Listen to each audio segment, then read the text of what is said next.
जय हिंद। आज हम लोग समझेंगे सौर मंडल के बारे में। ठीक है, सौर मंडल का दूसरा नाम है सौर परिवार कहा जाता है। सौर मंडल के अंतर्गत सूर्य एवं उसके प्रभाव में आने वाले सभी 8 ग्रह, उसके उपग्रह और उल उल्का पिंड आदि क्या है, शामिल है। ठीक, यानी कि हमारा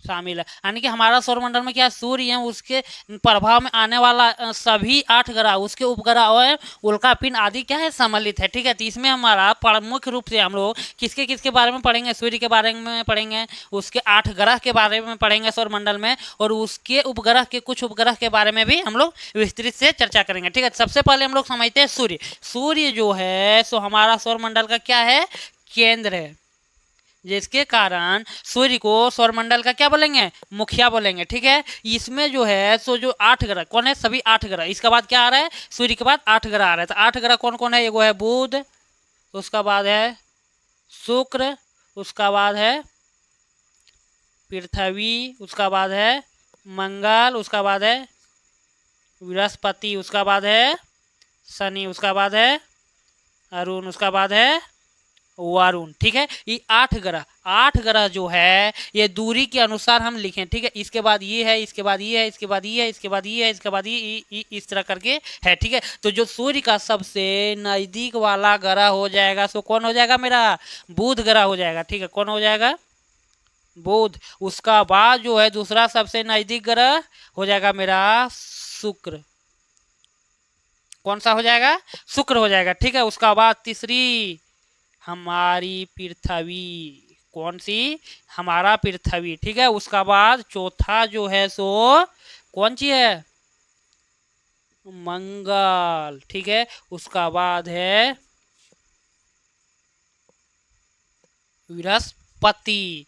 ठीक है, उसका बाद कौन रहेगा मेरा, शनि, उसका बाद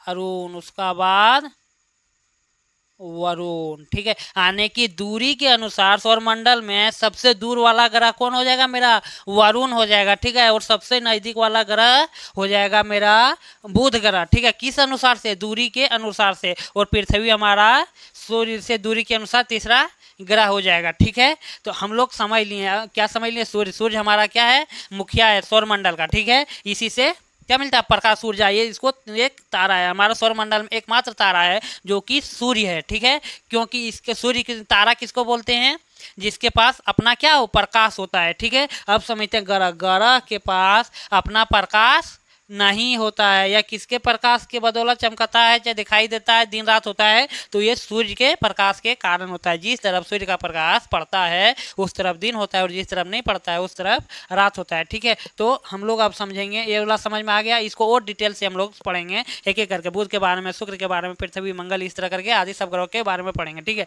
अब ये वाला जो है 1 गो 2 गो 3 गो और 4 गो, ठीक है, ये इसको बोला जाता है आंतरिक ग्रह। कौन सा ग्रह बोलेंगे, आंतरिक ग्रह।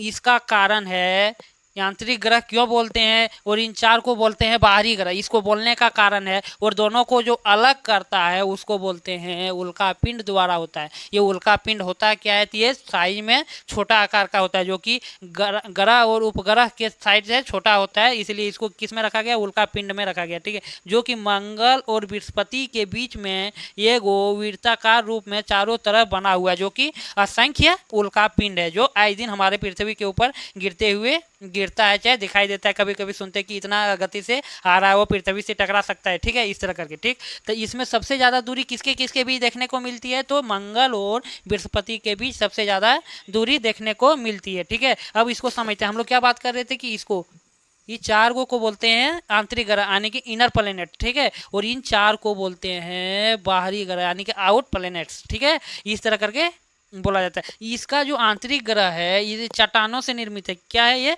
चट्टान है, ठोस की तरह, इसका सतह क्या है, ठोस में है। ठीक है, लेकिन ये जो है 4 गो बाहरी ग्रह, ये जो है सो गैस के रूप में है। इसका सतह क्या है, चट्टान के भांति ना होकर गैस में है। ठीक है, तो इसको क्या बोलेंगे, जनेवा ग्रह के नाम से भी इसको जाना जाता है, ठीक है। और ये आंतरिक ग्रह को पार्थिव चट्टान के रूप से भी जाना जाता है। तो ये पार्थिव चट्टान बनने का मुख्य कारण क्या है, तो इसका मुख्य कारण ये है कि ये सूर्य के नजदीक होने के कारण इसका जो धूल कण है सो संघनन नहीं हो पाया, ठीक है, जिसके कारण यह किस में बदल गया, ठोस में, लेकिन इसमें संघनन होकर फैल गया, ठीक है, जिसके कारण ये क्या है, गैस के रूप में है। ये पार्थिव ग्रह और ये जनेवा ग्रह यानी कि बाहरी ग्रह जो है ये किसके, इसके आकार में क्या है, बड़ा है। जब भी बड़ा ग्रह बोलेंगे आकार में तो कौन हो जाएगा, ई वाला हो जाएगा, यानी कि बाहरी ग्रह, क्योंकि यह गैस के रूप में और बड़ा है और फैला हुआ है, ठीक है। इसका एक कारण, और ये दूसरा कारण इसका है कि धूप के कारण, गुरुत्वाकर्षण के कारण इसमें क्या है, ये ठोस के रूप में बदल गया है, ठीक है। अब इसमें समझते हैं उपग्रह। उपग्रह क्या होता है, उपग्रह ये होता है, ये किसका परिक्रमा करता है, ग्रह जो है सो सूर्य के चारों ओर क्या करता है, घूमते रहता है, अपने में तो घूमते रहता है। इस परिक्रमा ये दो प्रकार का होता है, घूर्णन और एक परिक्रमा। यानी कि घूर्णन का अर्थ हो गया ये अपने अक्ष में घूर रहा है, इस तरह करके क्या हो रहा है, ये रोटेट हो रहा है, यानी कि अपने खुद घूम रहा है इस तरह करके, ठीक है। लेकिन परिक्रमा करना यानी कि ये सूर्य है और ये मान लो ग्रह है, तो ये इस तरह करके अपने तो घूर रहा है, लेकिन साथ में यकर साथ ये घूम रहा है, ठीक है। तो ये हो गया। अब ये जिसमें ये क्या हो जाएगा, ग्रह हो गया, ठीक है। लेकिन जो उपग्रह होता है सो ग्रह से क्या होता है, छोटा होता है, क्या होता है, छोटा होता है, ठीक है। जिस इसके उपग्रह के पास भी अपना प्रकाश नहीं होता है। ये किसका चक्कर काटता है, पृथ्वी का।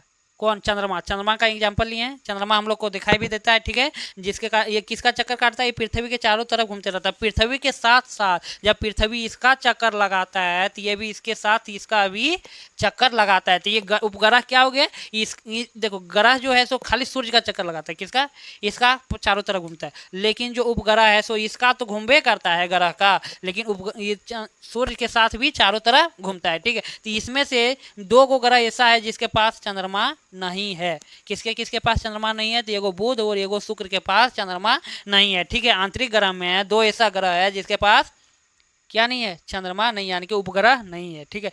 और ये जो है पृथ्वी के पास ये गो है जिसको चंद्रमा नाम दिया गया, यानी कि चांद, ठीक है। और मंगल के पास दो गो है, कितनी है, दो गो। तो हम लोग को पूछेगा कि आंतरिक किस ग्रह में दो चंद्रमा होती है, तो हम लोग बोलेंगे मंगल ग्रह में, ठीक है। इसको और डिटेल से पढ़ेंगे जब एक एक करके पढ़ेंगे उस समय। तो ये समझ में आ गया कि हमारा सौरमंडल जो है सो क्या है, सौरमंडल में ये 8 ग्रह है, सूर्य के साथ 8 ग्रह है, उसके उपग्रह हैं एवं उल्कापिंड आदि शामिल है, ठीक है। जो कि दूरी ये थी के अनुसार, दूरी के अनुसार सबसे पहला ग्रह हो जाता है बुध, उसका बाद शुक्र, पृथ्वी, मंगल, बृहस्पति, शनि, अरुण और वरुण। लेकिन आकार के अनुसार से सबसे बड़ा ग्रह जो होगा सो कौन सा हो जाएगा, एक नंबर में बृहस्पति, दूसरा जल्दी बोलो शनि, अरुण, उसका बाद वरुण, उसका बाद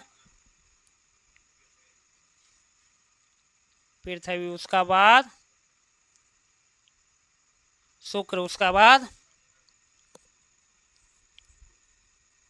मंगल, उसका बाद बुध, ठीक है। आने की आकार के अनुसार सबसे छोटा ग्रह बुध ग्रह, और आकार के अनुसार सबसे बड़ा ग्रह कौन हो जाएगा, तो बृहस्पति हो जाएगा, ठीक है। आकार के अनुसार तीसरा सबसे बड़ा ग्रह अरुण है, और चौथा सबसे बड़ा ग्रह वरुण, पांचवा पृथ्वी, छठा शुक्र, सातवां मंगल, आठवां बुध। ये हो गया ज्योतिषी के अनुसार। जैसे नहीं देखने आता है तो बोलता है एक में चंद्रमा, दो में सूर्य, तीन में राहु, चार में केतु, उस तरह करके याद कर लेंगे। पहला बृहस्पति, दूसरा शनि, तीसरा अरुण, चौथा वरुण, पांचवा पृथ्वी, छठा शुक्र, सातवां मंगल, आठवां बुध, ठीक है, समझ में आ गया। यानी कि सबसे छोटा ये आ जाएगा, ये 8 नंबर में।